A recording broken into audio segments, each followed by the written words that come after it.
فوز أمري إلى الله إن الله بصير بالعباد ولا حول ولا قوة إلا بالله العلي العظيم حسبنا الله ونعم الوكيل نعم المولى ونعم النصير أعوذ بالله من الشيطان اللعين الرجيم بسم الله الرحمن الرحيم الحمد لله الذي لا مضاد له في ملكه ولا منازع له في أمره ولا شفيع له في عظمته ثم الصلاة والسلام على رسوله الكريم الأمي المكي المدني القرشي الهاشمي بالقاسم محمد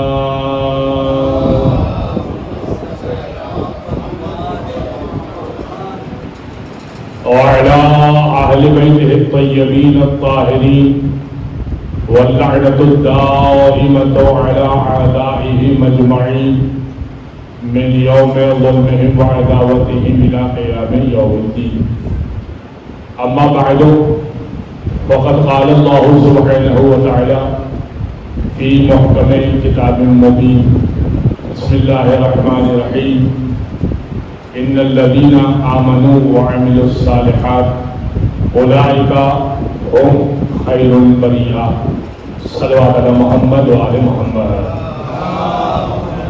صلی علی محمد. حضرت گرامی، اس مختصر اور پر اثر مجلس اعزا کے لیے میں نے ایک شاندار آیہ مجیدہ کا انتخاب کیا ہے، لیکن اس سے پہلے کہ آیہ مجیدہ کے اوپر گفتگو کروں، ذات وہ ذات ہے کہ جس کا لقب اور جس کی ذات صداقت میں رسالت معاب کی ذات ہے، اور علم میں علی ابن ابی طالب کی طرح بلند ہے. اس لیے ہم دین محمدی پر ہیں مگر فقہ جعفری پر ہیں. دین محمدی ہے مگر فقہ جعفری ہے، اور ہم میں اور باقیوں میں فرق یہ ہے کہ ہم استاد کے ماننے والے ہیں اور باقی شاگردوں کے ماننے والے ہیں. ہم استاد کے ماننے والے ہیں تو اب زمانہ لاکھ کسی کے ساتھ امام لگا دے، وہ امام جس سے سوال پوچھا کرتا ہے اس کے ماننے والے ہیں. کسی کے ساتھ بھی امام لگا دیجیے، آپ کوئی مسئلہ نہیں ہے. اگر اتنا سا بھی تعارف ہو گیا اور سمجھ میں آ گیا کہ کس امام کی بات ہو رہی ہے تو اس کے نام میں ہی کمال ہے. جعفر ابن محمد بن صادق صلوات پڑھے محمد و محمد.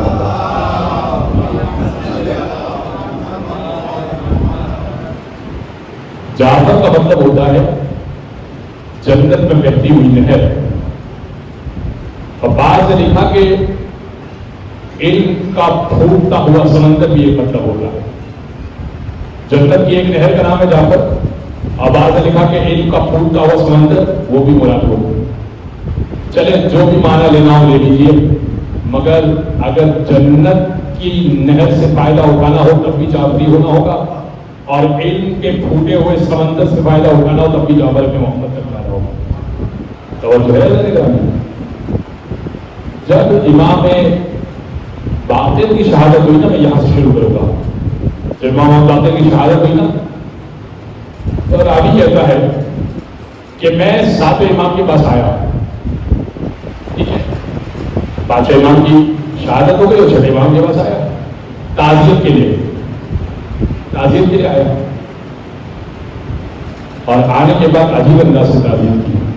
کہنے لگا کہ فضل رسول انا للہ و انا الیہ راجعون. امام باقر کی شہادت کی تعزیت کر رہا ہے. کہنے لگا کہ فضل رسول انا للہ و انا الیہ راجعون. وہ ہستی گزر گئی. کس کے بارے میں کہہ رہے ہیں؟ امام باقر کے بارے میں کہہ رہے ہیں وہ ہستی گزر گئی جب حدیثوں میں یہ کہا کرتی تھی کہ میں نے اپنے جد سے سنا، یعنی میں نے رسول خدا سے سنا، اور ہم میں سے کسی کی یہ مجال نہیں ہوتی تھی کہ ہم یہ پوچھا کر لیں کہ فرزند رسول بیچ کے راویوں کا تذکرہ تو کیجیے. وہ ہستی گزر گئی جو یہ کہا کرتی تھی سمعت عن جدی، میں نے رسول خدا سنا. تو ہم میں سے کسی کی ہمت نہیں ہوتی تھی ہم پوچھیں کہ بیچ کے راوی کہاں گئے. وہ کہتا ہے کہ میں نے دیکھا کہ امام کے ماتھے پہ شکن آئی، اپنے مقام سے بلند ہوئے، کچھ دیر ٹہلنے لگے. کیا کہا تھا اس نے کہا تھا وہ ہستی گزر گئی جو کہا کرتی تھی قال رسول اللہ. یہی کہا امام جعفر صادق نے کچھ دیر اپنے حجرے میں چکر لگائے. آپ نے فرمایا قال اللہ تعالی، اللہ یہ کہتا ہے کہ اگر کوئی شخص کھجور کا ایک ٹکڑا بھی صدقہ کر دے تو میں اسے کوہ احد کی طرح پالوں گا اور اتنا پال کر اسے لوٹاؤں گا. اب اس میں ہمت نہیں ہوئی کہ یہ پوچھے کہ آپ نے اللہ سے روایت کیسے بیان کر دی. توجہ ہے نا. آگے کہنے لگا اپنے دوستوں میں تو محمد باقر کو کیا سمجھا کرتا تھا کہ جب وہ یہ کہتے تھے کہ قال رسول اللہ تو مجھ میں ہمت نہیں ہوتی تھی کہ میں ان سے سوال کروں کہ بیچ کے راوی کہاں ہیں. اور آج جب میں تعزیت کرنے گیا اور میں نے یہ بات تذکرہ کی تو جعفر بن محمد کا تیور عجیب تھا. وہ کہنے لگے میرے بابا اگر یہ کہا کرتے تھے قال رسول اللہ، میں کہتا ہوں قال اللہ. اگر تم میں ہمت ہے تو پوچھ لو. سب پڑھتے امام جعفر صادق کی ذات.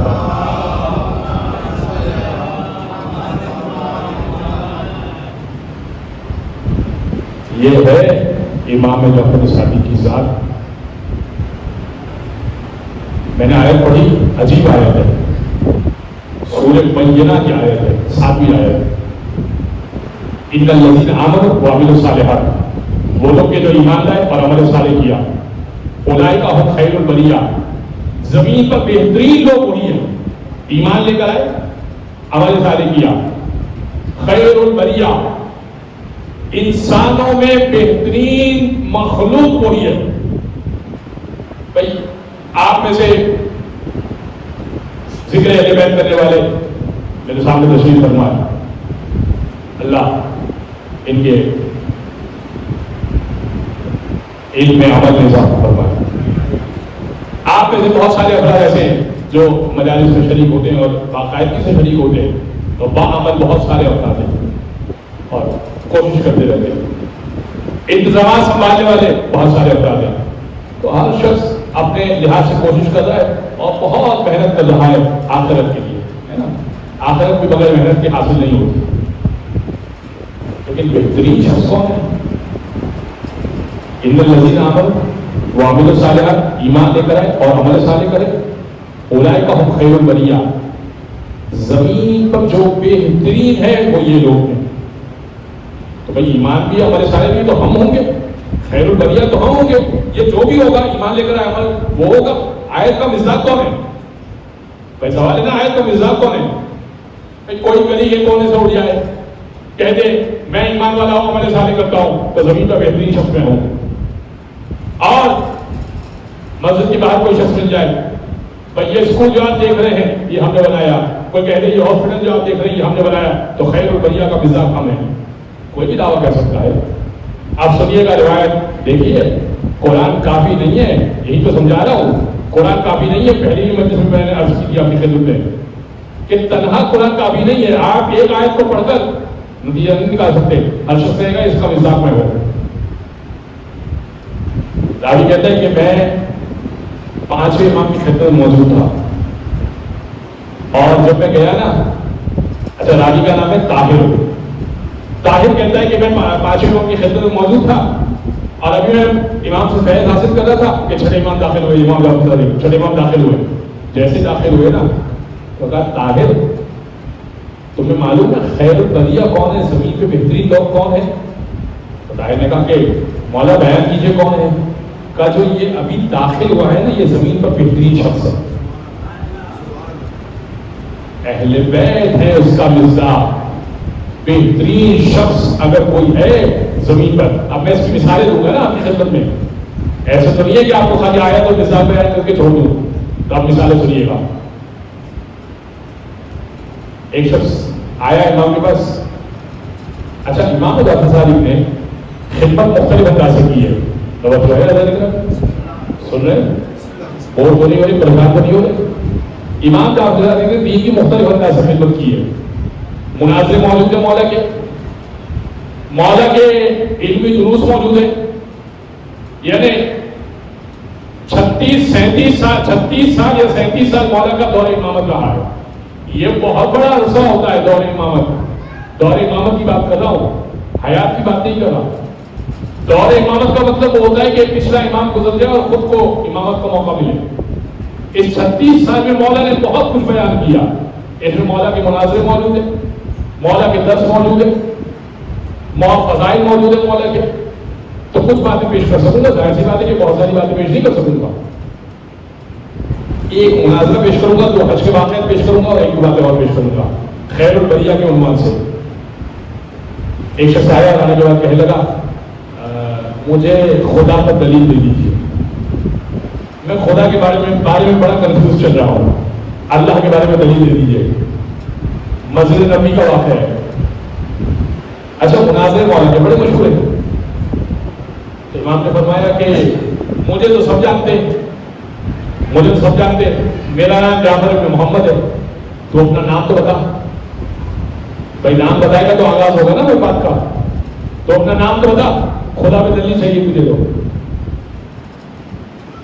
کھڑا ہوا اور اٹھ کے چلا گیا. پبلک پریشان ہو گئی. کہنے لگی کہ فرزند رسول آپ نے نام پوچھا تو نام بتائے بغیر چلا گیا. بھائی نام بتاتا بات کرتا, خدا پہ دلیل چاہیے تھی. امام نے کہا اس کا نام عبداللہ تھا, اللہ کا بندہ. نام عبداللہ تھا, پوچھنے آیا تھا اللہ پر دلیل. تو میں اس سے یہ پوچھتا کہ پہلے اپنا نام بتا. اگر نام بتا رہے ہو پہلے کہتا جا کے نام تبدیل کر کے آ. توجہ ہے صلی اللہ علیہ محمد علیہ محمد.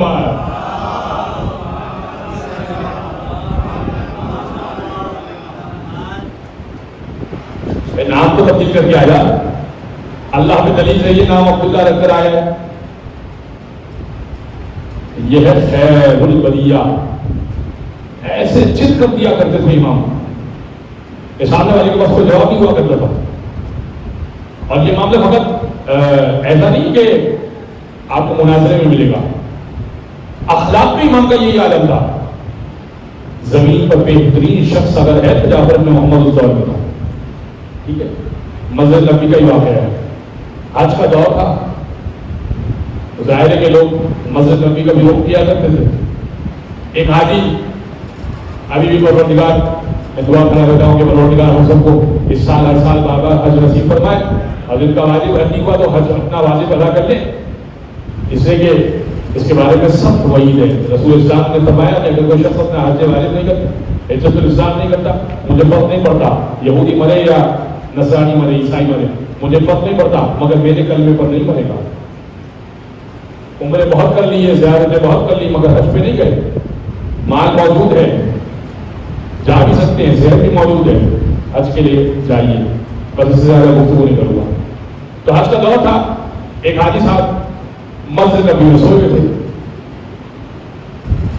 جب بیدار ہوئے تو پریشان ہو گئے, اور ہوا یہ کہ ان کے پاس 1000 دینار کی تھیلی پوٹلی تھی, وہ غائب تھی. 1000 دینار, یہ تو معمولی رقم نہیں ہے, سونے کے سکے ہوتے ہیں. اور ظاہر ہے کہ جو زیارتوں پہ جاتا ہے, سفر پہ جاتا ہے, حج پہ جاتا ہے, تو ان کے ساتھ سامان مال و اسباب زیادہ لے کے جاتا ہے. پریشان ہو گئے, وہ حاجی پریشان ہو گیا کہ 1000 دینار کی میری پوٹلی کہاں غائب ہو گئی. ابھی تو مجھے پورا حج باقی ہے, اور ابھی تو اونٹوں پہ سفر وغیرہ اس زمانے میں تو بہت زیادہ مشکل مہنگا سفر ہوا کرتا تھا. اچھا مسجد نبی میں فقط ایک تھا جو نماز پڑھ رہا تھا, باقی سارے سو رہے تھے. وہ حاجی صاحب بیدار ہوئے تو تھیلی غائب. اب وہ جو ایک نماز پڑھ رہا تھا وہ جعفر بن محمد تھے. امام نماز پڑھ رہے تھے. جیسے امام کی نماز ختم ہوئی تو حاجی صاحب نے گریبان تھام لیا. اچھا جانتا نہیں ہے ان کو, میں کسی دور دراز علاقے سے آیا حج کرنے کے لیے، نہیں معلوم ہے کہ یہ اہل بیت میں سے، کہنے لگا بھائی ہاں بھائی کہاں پوٹلی کہاں میری؟ اب کیا ہوا؟ خیریت ہے، مسافر ہو، امام نے فرمایا مسافر ہو، کہا مسافر ہو تو 1000 دینار کی میری پوٹلی غائب ہے، اور ایک واحد شخص تم موجود اس مسجد میں ہو اور نماز پڑھ رہے ہو، یقیناً تم نے میری 1000 دینار کی پوٹلی چرائی ہے۔ امام نے کچھ نہیں کہا، امام نے کہا تو چل آ جا میرے گھر پر، میرا گھر یہی نزدیک میں، میں اللہ بنی ہاشم کے پاس امام کا گھر تھا، خدا آپ کو مدینہ منورہ کی زیارت نصیب فرمائے۔ امام اپنے بیت الشرف میں گئے، 1000 دینار گنے اور اس کو دے دیے، پہلی پوٹلی بنا کر چلا۔ اب اس سے بھی رہائش کہیں اختیار کی ہوئی تھی مدینہ میں، جیسے ریزرو میں ہم ہوٹل وغیرہ لے کر رہتے ہیں۔ اب جب وہ اپنی رہائش گاہ میں پہنچا تو پوٹلی وہاں موجود تھی۔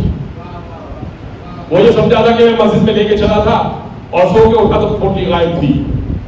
اب تو اچھا 1000 دینار کوئی معمولی رقم تو نہیں تھی، سمجھ لیجیے کہ $1000 تھے، ایک بڑی رقم ہے۔ بڑا پریشان ہوا کہ یار خامخواہ میں نے ایک شخص کو سرزنش کی، پلٹا فوراً مسجد کی جانب اور امام کے پاس آیا اور کہنے لگا کہ میں بڑا شرمندہ ہوں، آپ کے اوپر چوری کا الزام لگایا مگر مجھے میری پوٹلی مل گئی ہے، یہ واپس لے لیجیے۔ جملہ سنیے گا، اس مجلس کا ماحصل جملہ ہے۔ امام نے فرمایا ہم آل محمد جو ایک مرتبہ دے دے وہ واپس نہیں کیا کرتے، ہم آل محمد جو دے دے۔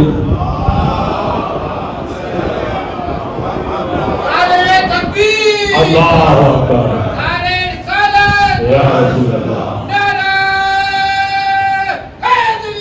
یا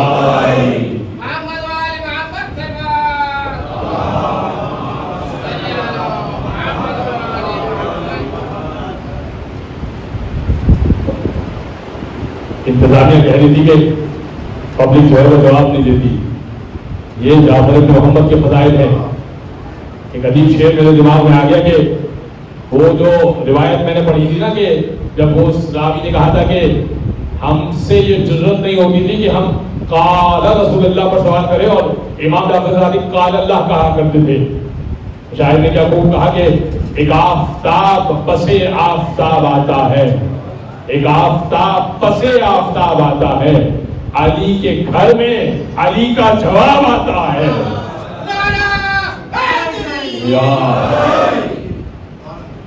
توجہ ہے۔ اور اسے کہا کہ امام نے فرمایا ہمارے محمد جو چیز دے دے وہ دیا نہیں کرتے واپس، یہ تو لے لے۔ پھر بھی نہیں سمجھا، اطراف کے کنایے سے معلوم کیا یہ کون ہے، کہ یہ رسول کی اصلی نسل ہے، رسول کی اصلی نسل ہے، ان کے گھر میں دین اترا ہے، ان کے گھر میں دین اترا۔ امام کا طریقہ کار یہ تھا، یہ معلّہ بن خنیس کی روایت ہے، راوی معلّہ بن خنیس، بس زیادہ زحمت سماعت نہیں دوں گا آپ کو۔ معلّہ بن خنیس کہتے ہیں کہ ایک رات میں بارش ہو رہی تھی مدینہ میں باہر نکلا، اس سے کہ بارش ہو رہی تھی، انسان کا جی چاہتا ہے نا کہ بارش ہوتی تو تھوڑا لطف اندوز ہوتا ہے، تو میں نے دیکھا کہ ایک شخص بھی جا رہا ہے تو میں پیچھے پیچھے ہو گیا۔ اچھا ظاہر ہے کہ اس زمانے میں بجلی کا اس طرح سے انتظام نہیں ہوا کرتا تھا، کہ تو میں نے محسوس کیا کہ یہ میرا وقت کا امام ہے جعفر بن محمد۔ اللہم صلی اللہ علیہ وسلم۔ تو میں بھی پیچھے پیچھے ہو گیا ان کے، اور بارش ہو رہی ہے یعنی موسم ٹھیک نہیں ہے، میں پیچھے پیچھے چل رہا ہوں چپ چاپ کہ امام کو خبر نہ ہو۔ یہ دیکھنا چاہ رہا تھا کہ مولا کہاں جا رہے ہیں، بھائی رات کی تاریکی میں بارش کے موسم میں امام کہاں جا رہے ہیں، بھائی میں تو لطف اندوز ہونے کے لیے نکلا ہوں۔ تو مولا نے قبیلہ بنی ساعدہ کے ایک صاحبان کی طرف اپنا رخ کیا۔ اچھا مدینہ کے باہر ایک صاحبان تھا جہاں پر قبیلہ بنی ساعدہ کے کچھ مستضعف لوگ رہتے تھے، یعنی کچھ غریب طبقہ رہا کرتا تھا، بنی ساعدہ قبیلہ تھا، جن کے پاس اتنا مال و پتہ نہیں تھا کہ مدینہ میں رہائش اختیار کریں. مدینہ اس وقت ڈیولپ ہوا تھا. یوں سمجھ لیجیے کہ مضافاتی علاقہ. آپ جیسے کراچی شہر سے باہر نکلتے ہیں تو پھر مضافاتی علاقہ شروع ہو جاتا ہے, جھوپڑیاں شروع ہو جاتی ہیں. تو محلہ خنیس کہتے ہیں کہ میں پیچھے پیچھے محلہ کے چلا. اچانک کچھ چیز امام کے ہاتھ سے گری تو میں نے بڑھ کے اٹھا لی. جو بڑھ کے اٹھائی تو میں نے دیکھا کہ کچھ روٹیاں ہیں. جیسے میں نے بڑھ کے اٹھائی تو ظاہر ہے کہ امام بھی بڑھ کے اٹھانا چاہ رہے تھے. تو امام نے مجھے محسوس کیا تو امام نے فرمایا تم محلہ ہو نا. اچھا اندھیرا ہے, بہت شدید اندھیرا ہے. تو امام نے فرمایا کہ تم محلہ ہو نا. تو میں نے کہا کہ جی فرض رسول میں محلہ ہو. کہا کہ اگر سمیٹ رہے ہو تو پھر مکمل سمیٹ مجھے دے دو. کہا میں نے جو سمیٹا تو مجھے اندازہ ہوا کہ ایک بوری ہے تو کھل گئی ہے اور اس میں سے روٹیاں گر گئی ہیں. یعنی روٹیوں کی بوری امام لے کے جا رہے تھے اور وہ کھل گئی تھی اور پھر روٹیاں گر گئی تھی. کہا وہ سمیٹ کے میں نے مولا کو دیا. میں نے مولا سے کہا کہ مولا اجازت دیجیے تو یہ بوری میں اٹھا لیتا ہوں. امام نے فرمایا کہ نہیں, ہر شخص اپنا بوجھ خود اٹھائے گا.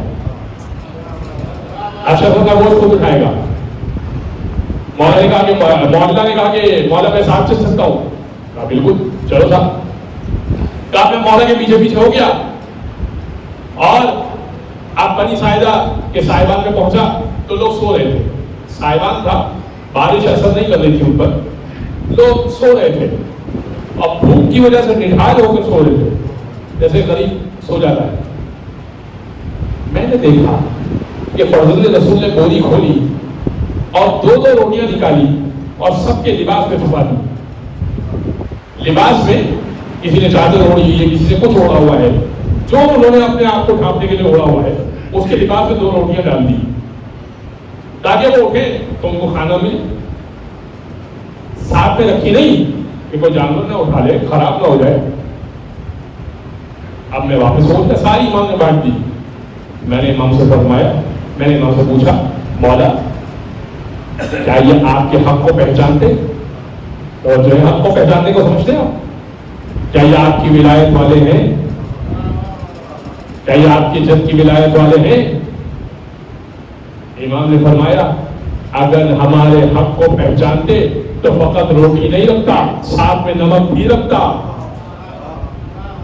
مگر چونکہ میں امام ہوں اور میرا کام یہ ہے کہ مستضعف کو بھی دیتا ہوں, لہذا سب کو دے رہا ہوں.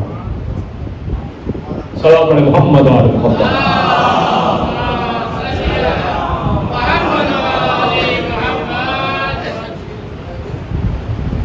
حج کا میں نے کہا تھا واقعہ عرض کروں گا آپ کی خدمت میں.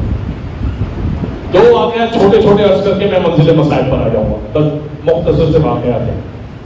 ایک تو مالک, امام مالک کا واقعہ ہے. بہت ہی چھوٹی سی بات ہے لیکن کیا کمال کی بات ہے. بات کہنے بات مختصر ہے لیکن بات کمال کی ہے, چھوٹی بات نہیں ہے.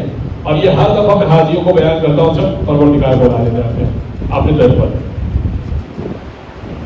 حج کا احرام انسان جب شروع کرتا ہے نا, حج کا احرام عمرہ تمتع مکمل ہونے کے بعد حج تمتع شروع ہوتا ہے نا, تو مستحب ہے کہ انسان بیت اللہ میں وہاں پر جائے جہاں پر حجر اسود نصب ہے, وہاں سے لبیک اللہم لبیک کرے. کہتے کہ امام مالک کہتے کہ میں بھی 1 سال حج پہ تھا اور امام جعفر صادق بھی 1 سال حج پہ تھے, یعنی ہم ایک ساتھ 7 ہو گئے تھے اور حج شروع ہونے والا تھا 8 ذی الحجہ. تو میں نے دیکھا کہ سب نے لبیک کہہ دیا, تلبیہ پڑھنے کے ساتھ ہی آپ کا احرام شروع ہو جاتا ہے. سب نے لبیک اللہم لبیک کہہ دیا مگر امام کی آواز گلوگیر ہو گئی, ایسے گلے میں پھنس گئی. لبیک کہنا چاہتے مگر لبیک کہہ نہیں پا رہے. لبیک کا کیا مطلب ہے؟ حاضر ہوں. اللہم لبیک, اے پروردگار میں حاضر ہوں. لا شریک لک لبیک, تیرا کوئی شریک نہیں ہے, میں حاضر ہوں. یہ جملے بڑے طاقتور جملے, اور اگر کعبے کے سامنے کہہ رہے ہو لا شریک لک لبیک میں حاضر ہوں, اور امام کہہ رہا ہو, امام کی آواز گلوگیر ہو گئی. تو مالک کہتے ہیں کہ میں نے امام سے کہا سب نے تلبیہ پڑھ لی, آپ بھی پڑھیں تاکہ احرام شروع ہو. کیا کمال کی بات امام نے فرمائی. امام نے فرمایا میں اگر لبیک کہہ بھی دوں اور وہاں سے جواب آ گیا لا لبیک ولا سعیدک، نہ تو حاضر ہے اور نہ ہم نے تجھے کمال تک پہنچایا، تو کیا عالم ہوگا؟ میں کہہ دوں کہ میں حاضر ہوں اور اللہ کہہ دے کہ نہیں تو حاضر نہیں ہے میری بارگاہ میں، اس لیے میں خوف کھا رہا ہوں کہ لبیک کیسے کہوں۔ تصور کیجیے جو ساری آل محمد یہ کہہ رہا ہوں، عام حاجی کا کیا عالم ہوگا؟ حاجی کا واقعہ ہے، امام باقر بھی موجود ہے اور امام جعفر چھوٹے، بس یہ آخری واقعہ باتیں بہت کرنی تھی لیکن انشاءاللہ تو چلو۔ تو حج پر ایک ایسی شخصیت آئی جس کو اور لوگوں نے دیکھا ہوا نہیں تھا، اس نے آ کر امام محمد باقر کا زمانہ چل رہا ہے، امام جعفر صادق کا دور ابھی شروع نہیں ہوا، امام محمد باقر حیات ہے۔ اس نے کہا کہ فرزند رسول مجھ سے ایک سوال مجھے آپ سے ایک سوال کرنا ہے۔ امام نے کہا اگر کچھ پوچھنا ہے نا تو میرے بیٹے سے پوچھ لو، اگر کچھ پوچھنا ہے تو میرے بیٹے سے پوچھ لو۔ کہا کہ اچھا جو حکم آپ کا، کہا کہ آپ سے ایک سوال ہے، امام جعفر صادق کہا آپ سے ایک سوال ہے، کا سوال یہ ہے کہ اگر کسی نے کوئی بہت بڑا گناہ کیا ہو تو وہ کیا کرے؟ امام نے فرمایا کہ کیا اس نے جان بوجھ کے روزہ توڑ دیا؟ یہ بہت بڑا گناہ ہے، اس کا مطلب امام کی نگاہ میں۔ تو انہوں نے کہا کہ اس شخصیت نے کہا کہ نہیں، اس سے بھی بڑا گناہ۔ پھر امام نے دوسری بات کہی، کیا اس نے رمضان میں زنا کر دیا؟ اس شخصیت نے کہا نہیں، اس سے بھی بڑا گناہ۔ کیا اس نے قتل کر دیا؟ چھٹے امام نے سوال کیا، کیا اس نے قتل کر دیا کسی شخص کا؟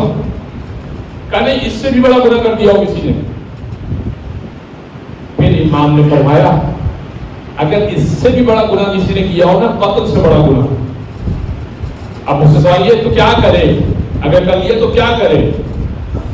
امام نے فرمایا اگر وہ علی کا چاہنے والا ہے، توجہ، اگر وہ علی کا چاہنے والا ہے اور گناہ ہو گیا ہے تو کعبے میں آئے اور حلفاً یہ اقرار کرے کہ اے پروردگار تیری عزت کی قسم دوبارہ یہ گناہ نہیں کروں گا۔ اور اگر علی کا چاہنے والا نہیں ہے تو کوئی پرواہ نہیں ہے، حلف اٹھانے کی ضرورت بھی نہیں ہے۔ نہیں سمجھے بھائی؟ اگر علی کا چاہنے والا ہے ہی نہیں تو گناہ کر لے یا گناہ نہ کرے۔ پہلے دیکھیے قرآن نے کیا کہا، میں آپ کو سمجھانا چاہتا ہوں، جو نہیں پہنچے ان تک پہنچانا چاہتا ہوں تاکہ میں اپنی بات کو تمام کر کے یہاں سے اٹھوں۔ وَكُلَّ شَيْءٍ أَحْصَيْنَاهُ فِي إِمَامٍ مُبِينٍ يَوْمَ نَدْعُو كُلَّ أُنَاسٍ بِإِمَامِهِمْ۔ قیامت کا دن وہ ہوگا کہ جس دن ہر ایک کو اپنے امام کے ساتھ بلایا جائے گا۔ اللہ یہ نہیں کہہ رہا قیامت کا دن ہوگا ہر ایک کو اپنے اعمال کا حساب دینا ہوگا، اعمال کا حساب تو بعد میں ہوگا، پہلے امام کا پوچھا جائے گا مانتے کس کو تھے، اور اگر کسی غیرے کا نام لے لیا تو کہہ دیں کہ بھائی وہ تو جا رہے ہیں وہاں پر، آپ بھی چاہیے سیدھا سیدھا پیچھے۔ تو یہی امام نے فرمایا اگر علی کا چاہنے والا ہے تو پھر حلف اقرار کرے کہ آپ گناہ نہیں کروں گا، اگر علی کا چاہنے والا نہیں ہے تو نہ حلف کی ضرورت ہے نہ توبہ کی ضرورت ہے۔ یہ ہے علی کی محبت۔ تو شخصیت نے کیا کہا؟ واقعہ تمام نہیں ہوا، شخصیت کی سمجھ میں نہیں آئی، شخصیت کیوں کہہ رہا ہوں بار بار۔ اور شخصیت نے کہا میں نے آپ کے جد رسول خدا سے بھی یہی سوال کیا تھا اور رسول خدا نے بھی یہی جواب دیا تھا۔ جیسے ہی وہ گئے تو امام باقر نے کہا اے جعفر ابن محمد، اے میرے لفظ جگر، اے میرے پیارے بیٹے، میں چاہتا تھا کہ وہ کہ جس کا علم موسیٰ سے برتر ہے، جسے خضر کہا جاتا ہے، تمہاری ملاقات کروا دوں اور تمہیں بتا دوں کہ وہ کہ لوگ جس کے پاس آتے ہیں، انبیاء جس کے پاس آتے ہیں، وہ تم سے سوال پوچھ کے جا رہا ہے۔ سوال پڑھے محمد والے محمد۔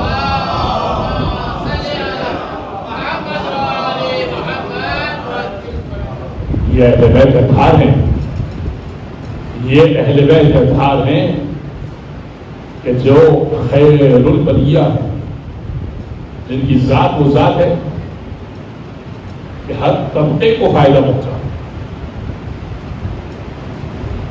ملحدوں نے سوال کیا، امام نے جواب دیا، موالیوں نے سوال کیا، امام نے جواب دیا، منکروں نے سوال کیا، امام نے جواب دیا، علماء نے سوال کیا، امام نے جواب دیا۔ 20,000 پڑھ چکا، اس سے فقط ایک جملہ کہہ کر بات کو تمام کر دوں گا، مکمل روایت نہیں پڑھوں گا، اس سے کہ 20,000 بیان کر چکا ہوں کہ جب ایک شخص آیا تھا اور وہ قیاس کیا کرتا تھا اور لقب دے دیا لوگوں نے امام اعظم۔ قیاس کا مطلب یہ کہ ایک چیز کو دیکھ کر دوسری چیز کو حکم لگانا، یہ کالا ہے اور یہ نرم ہے، لہذا یہ کالا ہے اور یہ نرم ہے، لہذا ہر کالی چیز نرم ہوتی ہے۔ سوال یہ پیدا ہوتا ہے تو یہ مائک بھی تو کالا ہے۔ توجہ ہے حضرت گرامی، میں نے آپ کے سامنے مثال پیش کر دی۔ یہ ہے قیاس اور یہ ہے دین میں، یہ دین میں نہیں کر سکتے آپ۔ ایک چیز میں سے کچھ خصوصیات نکال کر دوسری چیزوں پر فٹ کر دینا۔ امام نے اس سے سوال کیا تھا، اچھا بھائی تو قیاس کرتا ہے، قیاس سے مسئلے کو حل کیا کر۔ امام نے بہت سارے سوال پیش کیے تھے، میں سارے سوالات پہلے پیش کر چکا، لیکن ایک سوال کو پیش کروں گا۔ امام نے کہا تھا، فرمایا تھا بس قیاس سے اس مسئلے کو حل کر دے، جب قتل کا ثبوت چاہیے ہوتا ہے تو 2 گواہ کافی ہوتے ہیں، اور زنا کا ثبوت چاہیے ہوتا ہے تو 4 گواہ چاہیے ہوتے ہیں۔ گناہ ہو رہا ہے، گناہ کا ثبوت عدالت میں چاہیے تو زنا کے ثبوت کے لیے 4 گواہ چاہیے، قتل کے ثبوت کے لیے 2 گواہ چاہیے۔ قتل میں بھی 2 افراد انوالو ہیں، زنا میں بھی 2 افراد انوالو ہیں، 2 افراد ہیں نا، قاتل و مقتول۔ ایسا کیوں ہے؟ شریعت کا یہ قانون کیوں ہے؟ کافی سوچنے کے بعد کہنے لگا فرض رسول یہ تو قیاس سے حل نہیں ہو سکتا۔ امام نے کہا عقل دوڑا، عقل لگا، کہا آپ بیان کیجیے۔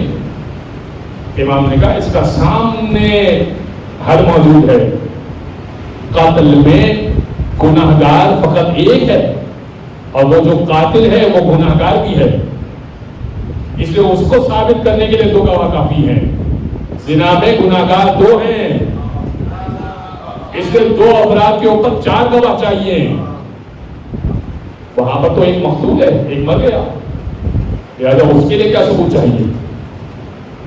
ایسے مولا نے اور بہت سوالات کیے تھے، اور پھر آخری میں کہا تھا، جس کو آخری جملہ کہہ کر میں منزل مسائل پر آؤں گا، آخری میں کہا تھا جس کو دین کی بنیادی باتوں کا پتہ نہ ہوا کرے نا، وہ اپنے گھر کے معاملات کو سنبھال دیا کرے گا۔ آل محمد کو معلوم ہے کہ قرآن کی صحیح تشریح کیا ہے، دین صحیح کیا ہے، دین کس طرح سے بیان کیا جائے گا۔ 63 سال کی عمر مولا نے پائی، علی المشہور علی الاقوی، قوی قول یہی ہے، بعض نے زیادہ بھی بیان کی۔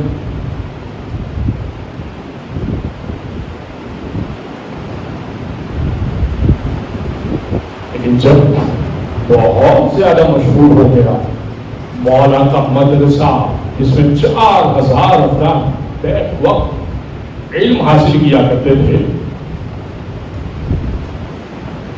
میں نے عرض کیا نا، میں امام جعفر صادق کے اوپر کیا گفتگو کروں، یعنی اس کے لیے سحر روزہ یا خمسے کی ضرورت ہے، پھر بھی کچھ گفتگو ہو سکتی۔ اس کے اوپر بڑی بڑی انسائکلوپیڈیا لکھی جس نے 36 سال گفتگو کی ہو، اس کے اوپر کوئی کیا گفتگو کر سکتا ہے اس مختصر ترین وقت میں، اور کس پیرائے میں گفتگو کر سکتا ہے؟ اس کے شاگرد اتنے باکمال ہوں کہ ان کے مناظروں کی باتیں، بہت ساری کتابوں میں بہت سارے مناظرے، پوری کتابیں بھری پڑی ہیں صرف شاگردوں کے مناظروں کے اوپر، کیا گفتگو ہو سکتی ہے معاملہ سے؟ بس یہ ازراہ تبرک ہی ایک مجلس ہے۔ مگر جب یہ دیکھا نا کہ یہ مدرسہ ایسا مدرسہ نہیں ہے مولا کا کہ فقط مدرسہ ہو، فقط دین کی خدمت ہو، فقط علوم آل محمد کو پھیلایا جا رہا ہو، مگر یہ مدرسہ تو ایک طرح کا اسٹیٹ بن رہا ہے۔ یہ مدرسہ تو ایسا ہے کہ لوگ حاکم وقت کے دشمن ہو جائیں گے اگر یہاں سے پڑھ کے نکلے تو، اس لیے کہ ان کو پتہ چل جائے گا کہ حقیقی وارث تخت کا، حقیقی جانشین خلافت کے لیے حقیقی نمائندہ کون ہے، لہذا فوراً جعفر بن محمد کو ہٹایا جائے راستے سے۔ چنانچہ منصور نے انگوروں کا ایک تشت امام کی خدمت میں بھیجا، مشہور روایت کی، اور اصرار کیا کہ بڑے بہترین انگور ہیں اور فلاں باغ کے ہیں اور فلاں بادشاہ نے مجھے یہ تحفے میں بھیجے۔ پہلے تو امام کے گھر میں آگ لگی۔ ایسا نہیں ہے کہ امام کو ایک مرتبہ شہید کرنے کی کوشش کی، یہ والا واقعہ میں بعد میں بیان کرتا ہوں، لیکن اس کو سنیے گا۔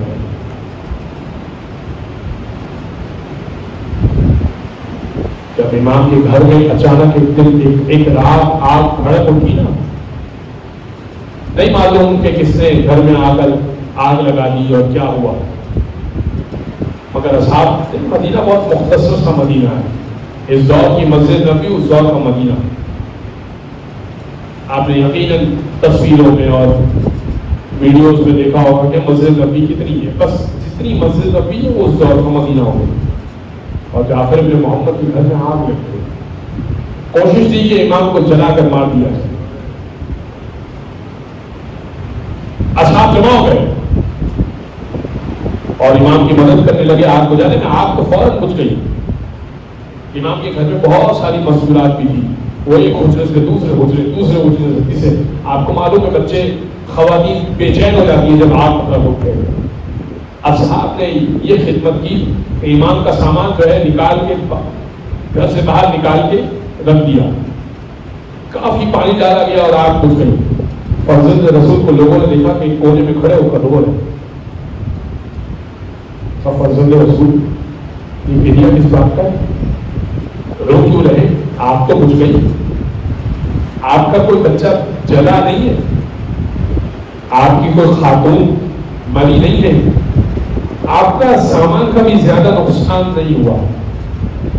امام کہنے لگے مجھے شام غریبہ کی وہ آگ یاد آ رہی ہے، جب ایک خیمہ جلا تھا تو عورتیں دوسرے خیموں میں گئی تھی، اور جب دوسرا خیمہ جلا تھا تو مستورات اہل حرم بچوں کو سمیٹ کر تیسرے خیمے میں گئی تھی۔